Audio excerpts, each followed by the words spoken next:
And welcome back to Coast. Walter Cruttenden is with us, lost star of myth and time. Walter, of course, is the director of the Binary Research Institute in Newport Beach, California, and he researches the cause and consequences of solar system motion. Walter, how have you been? Hey, terrific, George. How are you? Good. I'm looking forward to this. The talk about a binary star system, by the way, in our solar system seems to be heating up again. What's going on? Yeah, it's nice to hear some real legitimate scientists finally getting involved in this. Both Richard Muller out of UC Berkeley has been talking about it, Whitmire and Matisse out of the University of Louisiana, and, of course, the big guy is Mike Brown over at Caltech. What he's been looking at is this strange orbit of Sedna. This is the farthest most Kuiper Belt object, and one of the largest, too. And he's come out and said, hey, this orbit can't exist without there being something else out there. There has to be either a big 10th planet or a dwarf star or something, but you just don't have these orbits exist for no reason out there. Coach, and we know Zecharia Sitchin, the late Zecharia Sitchin, has always believed that we had that extra planet in the solar system someplace out there. So who knows, Walter? But it's exciting to think about. It is, and with today's technology, they're making more and more discoveries, particularly Mike Brown and his team. And so I'm hopeful, sometime in the next few years, decade or so, we should have a big breakthrough and try to explain why these orbits exist. And my guess is it is because we're in a companion relationship. And tell us what that would be. Explain to folks what a binary star system is. Okay. Maybe 50, 75 years ago, they looked up in the sky and they saw these stars very close and determined that some of these stars were not just coincidentally close in the sky, but they actually orbited each other. And so it's two stars that are gravitationally bound. But it was thought to be a rarity, and but with today's technology, we're learning that these stars make up over 60% of the nearby sun-like stars, and perhaps, George, up to 80% of all stars if you start counting brown dwarfs and some of the very difficult-to-see stars. 80%? That's huge. 80%, yeah.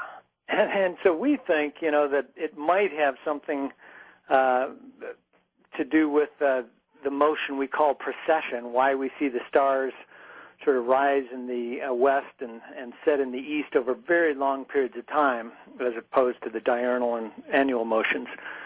And it could be explained if we're curving through space, if we're orbiting around another star, and it has huge implications. When a star system is born, Walter, with that 80% number in mind here, when a star system is born, is it then a natural occurrence to have two stars in the system? Some propose that this is the norm, that there's sort of a natural dualistic tendency in the universe, and that the single suns happen to have just lost their companion. And others aren't so sure of that. Nobody really knows for certain, but it could be that some stars would capture a companion now and then also. So the science is still very early on it, but the big thing is that it's realized that more and more of these stars are in these relationships, and if they are in these relationships, then it means, all sorts of things happen, cycles and things like that. Now, how would that affect us on good old planet Earth? Well, that's really the crux of our work here, what we want to talk about at the Binary Research Institute. And what we're looking at is, just as you have a cycle of day and night due to the Earth spinning on its axis, the diurnal motion, and just as you have the cycle of the seasons due to the Earth orbiting the sun on a slight tilt, so too, if our whole solar system is in orbit around a companion star, it might explain all this myth and folklore about this cycle of the ages, this rising and falling ages with, dark and golden periods. And over 40 different cultures talked about it. It's believed now, to be myth and folklore, but I really think that it may have a basis in fact, and the cause would be our solar system's motion around another star. And now, is this a burned-out star? It could be. You know, there's sort of two schools of thought there, George. One is some astronomers are looking for a dark star, such as a brown dwarf, maybe a black hole. I mean, that'd be pretty unbelievable if there was one that close. Oh my gosh, yeah. Yeah, but or maybe even a red dwarf if it's, you know, just up against the galactic center, very difficult to see, although that's unlikely because our technology is getting better and better nowadays. Or even a planet-like mass. I mean, there is stuff, you know, we're learning that the composition of all these Kuiper Belt objects we're finding out there seems to be much more varied than they ever thought before. So that's sort of one school of thought. And then there's another school of thought which is perhaps a little bit on the fringe, but that is the idea that it might be a visible star, a nearby visible star. So it's something we see all the time, but just haven't realized that our motion can take us around it in a reasonable period of time. And so this implies that the solar system is moving faster than current estimates, you know, but those estimates are always changing because, you know, what do you measure it against? Everything's moving out there. And it also would suggest, you know, that maybe we don't completely understand gravity as it gets into big space outside the solar system. And this is sort of an alternate explanation for, you know, why the Earth precesses. In fact, that it's the whole solar system moving rather than just a local wobble, if you will. Could it be responsible for catastrophes that we've had on this planet since the beginning of time, whether there was an Atlantis or not, the sinking of that continent, the Noah's flood? Could it have contributed to things like that? There does seem to be a lot of myth and folklore about those things, and you know, you would expect that if there is a big perturbing body that comes a little closer from time to time, that, you know, it would play a little bit of havoc with the Kuiper Belt. As a matter of fact, this Whitmire and Matisse that I mentioned, they believe that the sheer edge of the Kuiper Belt is due to this some other companion star, or brown dwarf is what they're guessing. And so, yeah, it could just as well knock out comets and things like this.